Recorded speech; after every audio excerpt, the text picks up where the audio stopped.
Well, he's not even running, at least not yet. But Texas Governor Rick Perry is picking up steam in the Republican race for the presidency. Perry running second behind Mitt Romney in the latest Fox News poll with 14%. Wow. A.B. Stoddard is an associate editor for The Hill. So, A.B., he's within shouting distance, and he hasn't even announced his candidacy. What's going on with Perry? Well, this is still an unsettled field. Mitt Romney is the national default frontrunner, but he has some liabilities. He is not in a position of strength at this point. There's still Republican voters in the primary field electorate looking at this field and looking for other options. And you can see that as Michelle Bachmann surges, Congresswoman from Minnesota, and you see all this interest still generating for Rudy Giuliani to get in, Sarah Palin to get in, and of course for Governor Rick Perry of Texas to get in. I think he's in. I just think he's getting his ducks in a row. He's in, you think? Is he a game changer? I mean, does he, oh, yes. Once he announces, does he knock Romney off of that perch at the top, or what?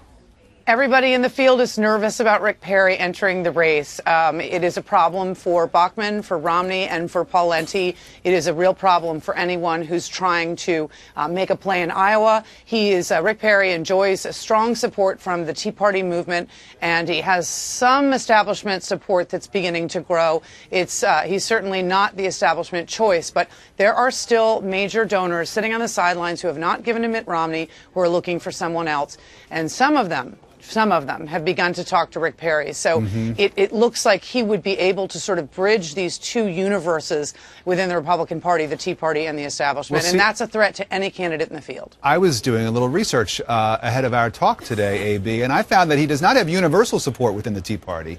In fact, there are a lot of Tea Party members down in Texas who have been circulating information, letting people know, first of all, that Rick Perry worked for Al Gore's presidential campaign in 1988. And so he is a recent convert, or at least a somewhat recent convert to the Republican Party. They also point out that he signed a law making Texas the first state to offer in-state tuition to illegal immigrants, and that he blasted a proposed border fence as, quote, idiocy. Again, not the stuff that Tea Party folks like to hear.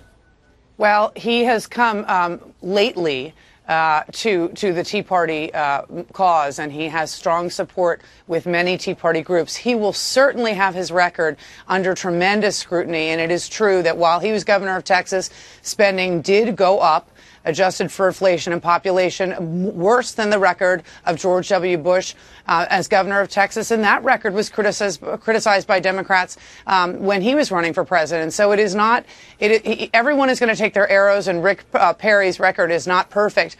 But at this point, he enjoys enough Tea Party support that Tea Party candidates like Michelle Bachmann are nervous about him getting in the race. He's already quite popular, and he hasn't even established himself as a real candidate.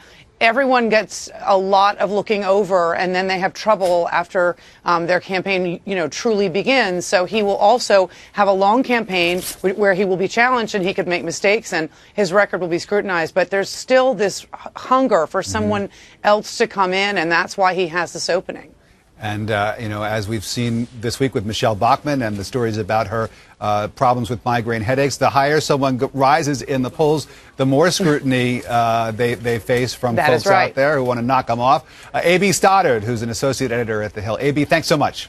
Thank you.